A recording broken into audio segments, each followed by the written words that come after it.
రాకుండేది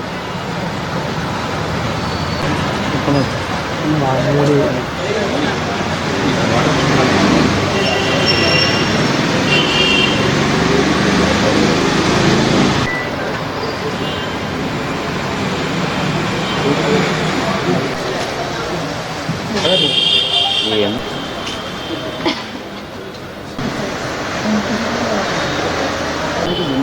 సమాధానం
స్వాతంత్ర సమర యోధులు జవహర్లాల్ నెహ్రూ గారి 136వ జయంతి సందర్భంగా ఈరోజు 72 సహకార సంఘాలు మొదలుపెట్టి 72 సంవత్సరాల సందర్భంగా సహకార ఉత్సవాలు ఈ రాష్ట్రంలో, ఈ జిల్లాలో కాదు, రాష్ట్రంలో, దేశంలో మొట్టమొదటిగా ఆనాడు ఒక 10 మంది పెద్దలు కలిసి నిరుపేదలు దోపిడీకి గురవుతా ఉన్నారు, రైతన్నలు దోపిడీకి గురవుతా ఉన్నారు, వృత్తి పనులు చేసేటోళ్ళు కూడా దోపిడీకి గురవుతా ఉన్నారు అని చెప్పి ఆలోచనతో ఆనాడు 72 సంవత్సరాల కిందట సహకార సంఘాలను మొదలుపెట్టడం జరిగింది. ఈ రోజు ఆదిలాబాద్ జిల్లాలో ఈ యొక్క ఉత్సవాల కార్యక్రమం, జెండా కార్యక్రమం, ఉత్సవాల కార్యక్రమం, అదే విధంగా ఆనాడు ఈ యొక్క సహకార సంఘాలు మొదలుపెట్టిన నెహ్రూజీ గారి జయంతి సందర్భంగా ఈరోజు చేసుకోవడం, ఈరోజు మా యొక్క జిల్లా ఆఫీసర్స్ కానీ, మా సిబ్బంది, జిల్లా బ్యాంక్ సిబ్బంది ఈరోజు మా జిల్లా హెడ్ క్వార్టర్లో మా జిల్లా హెడ్ క్వార్టర్లో చేసుకోవడం జరుగుతాం. ఆనాడు వాళ్ళు కన్న కళల్ని ఈరోజు చూస్తూ ఉంటే దేశం లెవెల్లో కానీ, రాష్ట్రాల లెవెల్లో కానీ 50% ఈరోజు సహకార సంఘాలకు ముడిపడి అన్ని కుల వృత్తులు కానీ, అన్నదాతలు కానీ,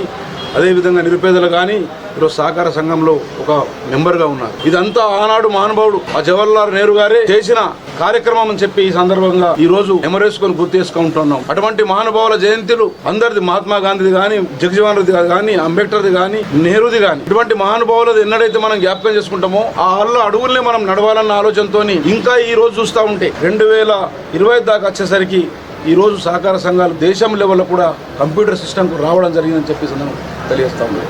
ఈరోజు మా బ్యాంక్ కూడా 2000 కోట్లకు ఈరోజు పరిగెత్తింది అని చెప్పిస్తుందని మనం చేస్తూ ఉన్నాం. ఒకటే అన్నదాతలకు విజ్ఞప్తి చేస్తూ ఉన్నాం, వృత్తుల వారికి విజ్ఞప్తి చేస్తూ ఉన్నాం, నిరుపేదలకు విజ్ఞప్తి చేస్తూ ఉన్నాం. ఆనాడు ఆ మహానుభావులు జవహర్లాల్ నెహ్రూ గారు స్థాపించిన ఈ యొక్క సహకార సంఘాలే కాకుండా అన్ని బ్యాంకుల తురి పోవాలి, ప్రైవేటు వ్యాపారుల దగ్గరికి పోవద్దని చెప్పి ఈ సందర్భం గుర్తు చేస్తూ ఉన్నాం. ఎప్పుడు కూడా ఆనాడు మహానుభావులు చేసిన వారి కార్యక్రమంలో మనం కూడా అడుగుపెట్టి మనం ఇంకా ఈ యొక్క సహకార సంఘాన్ని బలోపేతం చేసేందుకు ఈ ఉత్సవాలన్నిటి పూర్తిగా చేయాలని చెప్పి ఈ సందర్భంగా కోరుతాం.